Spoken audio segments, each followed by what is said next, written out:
Everyone, welcome to Wednesday Live at 5. Today we're going to be talking about Reiki. Reiki is a specific form of energy healing. So we're just going to be talking about Reiki itself, not all energy healing. So just to make that clarification, this is just going to be a very, very simple introduction to it. So if you already know about Reiki, you can kind of skip this video, that's fine. So Reiki was something that was discovered in Japan. A man went up a mountain and he was shown this beautiful healing technique where the practitioner is not actually giving you their energy. They become a conduit. So divine energy, whether you think of that as God or universal energy, the ether, whatever you want to call it, that is coming down into the practitioner's crown chakra and coming down into their hands, and it is that energy that is passing through. So it's the practitioner that is bringing that energy into the physical world, let's say. Okay, so Reiki comes from words meaning universal or spiritual wisdom and life force energy. So it's pretty self-explanatory in that respect, right? So the idea is that obviously we're light beings, we need like energy and things like that. When we get depleted, we get sick, or like mentally, physically, emotionally, we just feel down and depleted, or we get actual sicknesses and things like that. So when we can build that up, when we can be given back that energy, when we open up to that healing, then we get better, right? We are happier, we are more joyful, we heal a lot quicker, or don't get sick at all, depending on your level. Okay, so we can also be using it for spiritual growth as well, and you can do it on yourself, or you can have practitioners do it for you. It just depends on what you want to do.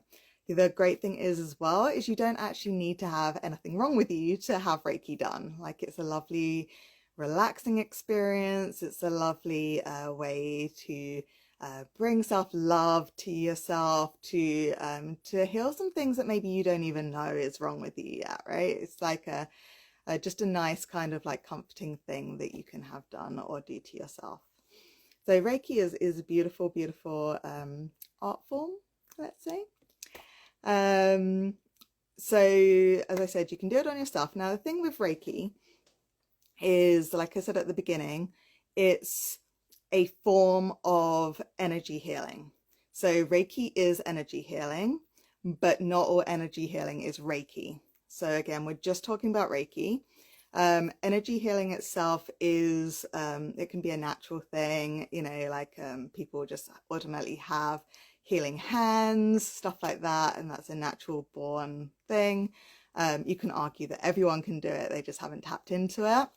However, with Reiki, because it's its own modality, to become Reiki attuned, you need to find a Reiki master, and it's like a lineage thing. So some people, they actually can trace their lineage back to the original guy up the mountain.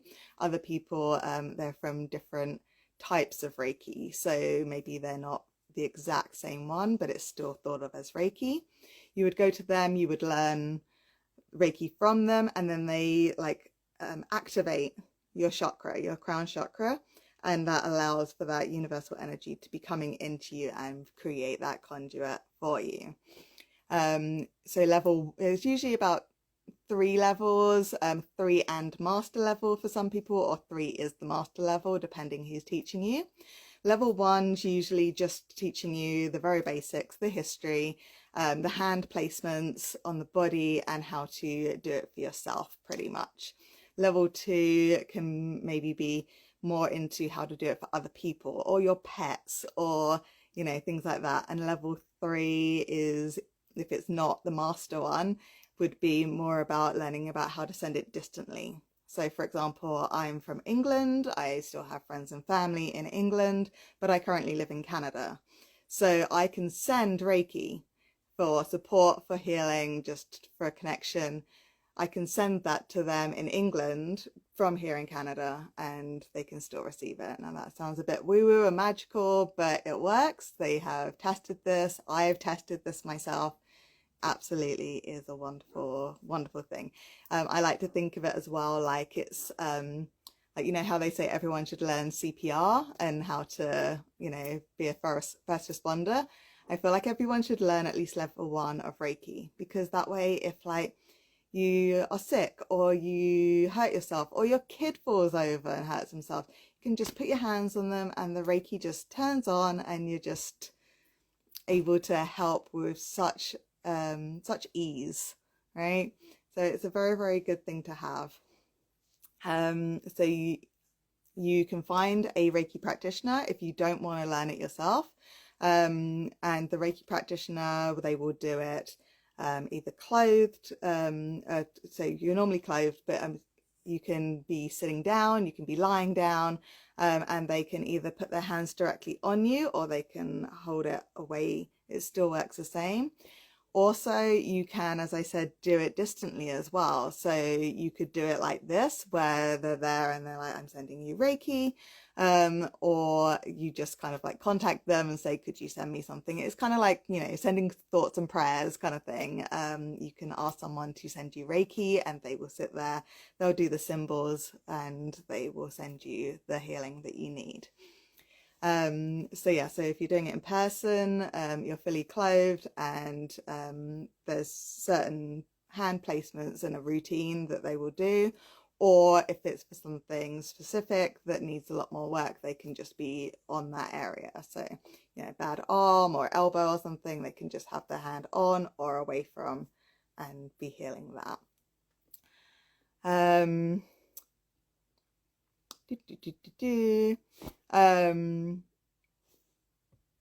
So how to know if you have a good Reiki practitioner? Just the same way that you would do anything really.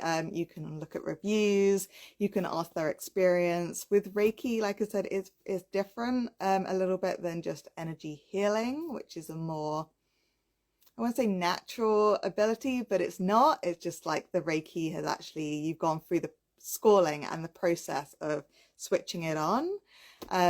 So you might want to ask for their certificate, you might want to ask their lineage. It doesn't really matter if you're just there for the energy healing. It doesn't matter if they're Reiki practitioner or not, but we're talking about Reiki, so you can ask for their lineage, their qualifications, like who taught them, and also your comfort level with them. Even though you're fully clothed and they're not necessarily touching you, it's still quite an intimate thing. It's something where you have to like the energy of the person doing this to you. You have to trust the person doing this to you, just like you would with any other like massage or talking therapy, anything like that. You need to have a connection with that person. So that's a really, really cool thing there.